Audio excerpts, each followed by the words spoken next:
कहा जाता है कि भगवान को पाना है तो पहले उनके भक्त को पा लीजिए। हनुमान जी से बड़ा भगवान का भक्त और कौन है। अगर आप हनुमान जी को पा लिए तो समझिए भगवान अपने आप आपको मिल जाएंगे। हनुमान जी की निश्चल भक्ति हमें तमाम तरह की सीख भी देती है और भगवान की तरफ मुड़ने का रास्ता भी बताती है। जब भगवान राम ने हनुमान जी को दिया मृत्युदंड। भगवान राम और हनुमान जी की यह कहानी बहुत ही कम लोग जानते होंगे। कई लोग तो इस कहानी पर विश्वास भी नहीं कर पाते।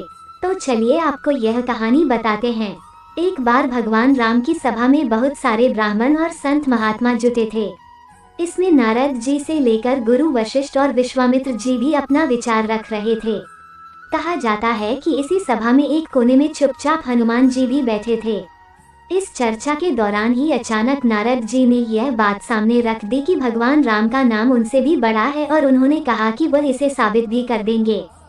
चर्चा खत्म होने के बाद नारद जी ने हनुमान जी से कहा कि वे सभी ऋषि मुनियों का सत्कार करना शुरू कर दे, लेकिन उन्होंने यह भी कह दिया कि विश्वामित्र को छोड़ दीजिएगा।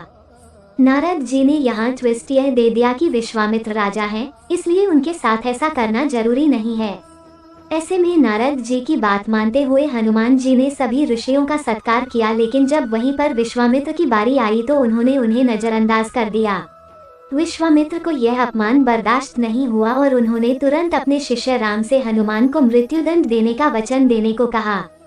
अब राम जी दुविधा में फंस गए।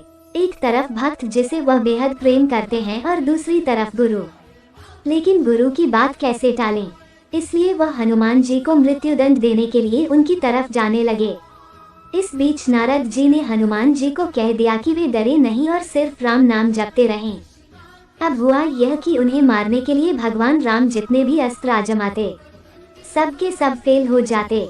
इसके बाद गुरु की महिमा न मिटे, इसके लिए भगवान राम ने अंतिम विकल्प के रूप में ब्रह्मास्त्र चला दिया, लेकिन यह भी विफल हो गया। हार मानकर राम जी को विश्वामित्र के पास जाकर सब सच बताना पड़ा। विश्वामित्र जी खुश हुए और उन्होंने राम जी को वचन से मुक्त कर दिया।